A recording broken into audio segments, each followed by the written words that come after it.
আসসালামু আলাইকুম প্রিয় দর্শক, আমাদের চ্যানেলে আপনাদেরকে স্বাগতম। শুরুতেই জানাবো সংবাদ শিরোনাম, এরপর শুনবেন বিস্তারিত। প্রথমেই জানাবো নির্বাচনের সময় নিয়ে নতুন তথ্য দিলেন নির্বাচন কমিশনার।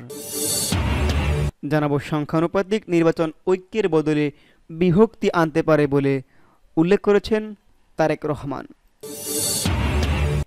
এদিকে গণতন্ত্র প্রতিষ্ঠায় ঐক্য বজায় রাখার ডাক খালেদা জিয়ার। সর্বশেষ থাকবে বিএনপির বিরুদ্ধে আবারও ষড়যন্ত্র শুরু হয়েছে, তার প্রমাণ হাত পাখার সমাবেশ, মন্তব্য ফারুকের। শুনছিলেন সংবাদ শিরোনাম, এখন শুনবেন বিস্তারিত। প্রিয় দর্শক, তার আগে দেশের সর্বশেষ আপডেট খবর পেতে আমাদের চ্যানেলটি সাবস্ক্রাইব করুন, ধন্যবাদ। এখন জানাবো বিস্তারিত। প্রথমেই জানাবো নির্বাচনের সময় নিয়ে নতুন তথ্য দিলেন নির্বাচন কমিশনার এম নাসির উদ্দিন। তিনি বলেছেন, ফেব্রুয়ারি থেকে এপ্রিল এই 2 মাস ধরে নির্বাচনের প্রস্তুতি নেওয়া হচ্ছে। যথাসময়ে নির্বাচনের তারিখ এবং তফসিল ঘোষণা করবে নির্বাচন কমিশন। এই সময় অন্তর্বর্তী সরকারের প্রধান উপদেষ্টা অধ্যাপক ডক্টর ইউনূসের সঙ্গে সৌজন্য সাক্ষাতে জাতীয় নির্বাচনের তারিখ বা নির্বাচনের সম্ভাব্য সময়সীমা নিয়ে কোনো আলোচনা হয়নি বলে জানান তিনি। গতকাল মঙ্গলবার বিকেলে নির্বাচন ভবনে নিজ দপ্তরে তিনি সাংবাদিকদের এমন তথ্য জানান। গত বৃহস্পতিবার রাষ্ট্রীয় অতিথি ভবন যমুনায় প্রধান উপদেষ্টার সঙ্গে সাক্ষাৎ করেন সিইসি। ওই সাক্ষাতের বিষয়ে প্রধান উপদেষ্টার দপ্তর বা নির্বাচন কমিশনের পক্ষ থেকে এতদিন আনুষ্ঠানিকভাবে কোনো কিছু জানানো হয়নি।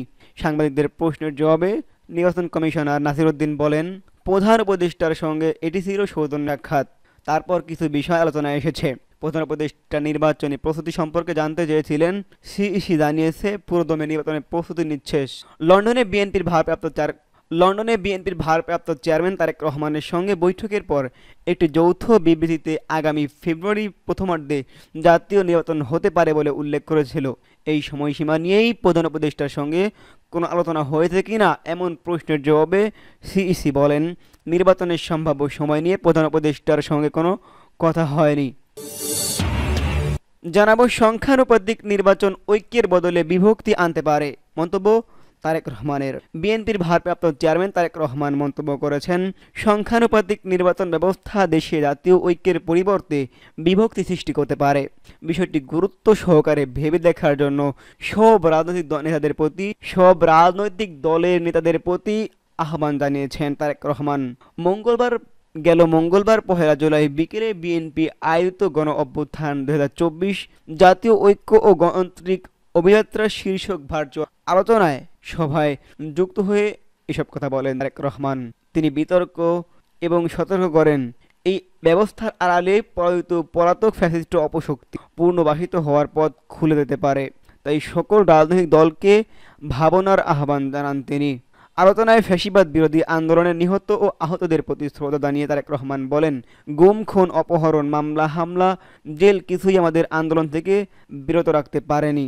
তিনি উল্লেখ করেন, 2024 সালের জুলাই আগস্টে কমপক্ষে 422 জন বিএনপি কর্মীসহ হাজারো মানুষ শহীদ হয়েছেন। তারেক রহমান বলেন, এই মানুষগুলো কোনো ব্যক্তিগত স্বার্থে নয়, গণতন্ত্র অধিকার প্রতিষ্ঠার আন্দোলনে জীবন দিয়েছেন। তিনি প্রতিশ্রুতি দেন, বিএনপি রাষ্ট্র পরিচালনার দায়িত্ব পেলে শহীদদের স্মরণে গুরুত্বপূর্ণ নামকরণ করা হবে।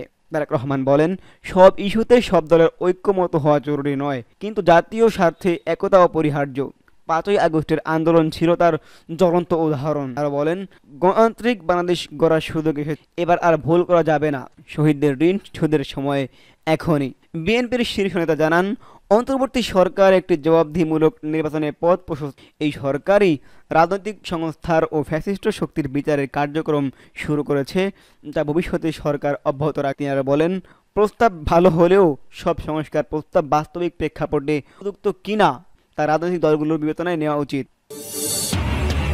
এদিকে গণতন্ত্র প্রতিষ্ঠায় ঐক্য বজায় রাখার ডাক দিলেন খালেদা জিয়া। গণতন্ত্রকে প্রাতিষ্ঠানিক রূপ দিতে ঐক্য বজায় রাখার আহ্বান জানিয়েছেন খালেদা জিয়া। গেল মঙ্গলবার বাংলাদেশ চীন মৈত্রী সম্মেলনে কেন্দ্রে বিএনপি আয়োজিত জুলাই আগস্ট গণ অভ্যুত্থানের শোক ও বিজয়ের প্রথম বর্ষপূর্তি শেষ অনুষ্ঠানে বক্তব্য রাখছিলেন দলের চেয়ারপারসন। গুলশানের বাসা ফিরোজা থেকে ভার্চুয়ালি যুক্ত হয়ে দেওয়া বক্তৃতায় তিনি গুম, খুন ও বিচার বহির্ভূত শিকার ব্যক্তিদের তালিকা তৈরি ও রাষ্ট্র স্বীকৃতি দেওয়ার তাগিদও জানান। পাশাপাশি আন্দোলনে নিহতদের পরিবারের সম্মানজনক পুনর্বাসন ও নিরাপদ ভবিষ্যৎ নিশ্চিত করার ওপরও গুরুত্ব আরোপ করেন। খালেদা জিয়া বলেন, আমাদের সামনে যে সুযোগ সৃষ্টি হয়েছে নতুন করে গণতান্ত্রিক ব্যবস্থাকে প্রাতিষ্ঠানিক রূপ দেওয়ার জন্য, তা আমাদের দ্রুত সম্পন্ন কর্মসংস্থান সৃষ্টি করতে হবে, জনগণের নিরাপত্তা নিশ্চিত করতে হবে। সর্বোপরি বাংলাদেশের স্বাধীনতা সার্বভৌম যে কোনো মূল্যে বীরের এই রক্ত স্রোত, মায়ের অশ্রুধারা যেন বৃথা না যায় তা নিশ্চিত করতেই হবে। ঐক্য বজায় রাখতে হবে। আসুন আমরা সবাই মিলে শহীদ জিয়ার স্বপ্নকে করি, বাস্তবায়িত করি কোটি কোটি মানুষের নতুন বাংলাদেশ বিনির্মাণের স্বপ্নকে। সর্বশেষ, বিএনপির বিরুদ্ধে আবারও ষড়যন্ত্র শুরু করেছে, তার প্রমাণ হাত পাখার সমাবেশ, মন্তব্য রাখেন ফারুক। বিএনপির চেয়ারপারসনের উপদেষ্টা জয়নুল আবেদিন ফারুক বলেছেন, বিএনপির বিরুদ্ধে আবারও যে ষড়যন্ত্র শুরু হয়েছে তার প্রমাণ হাত পাখার মিটিং। তার প্রমাণ কিছু রাজনৈতিক দলের নেতারাই সব বক্তব্য পিআর পদ্ধতি নির্বাচন না হওয়া।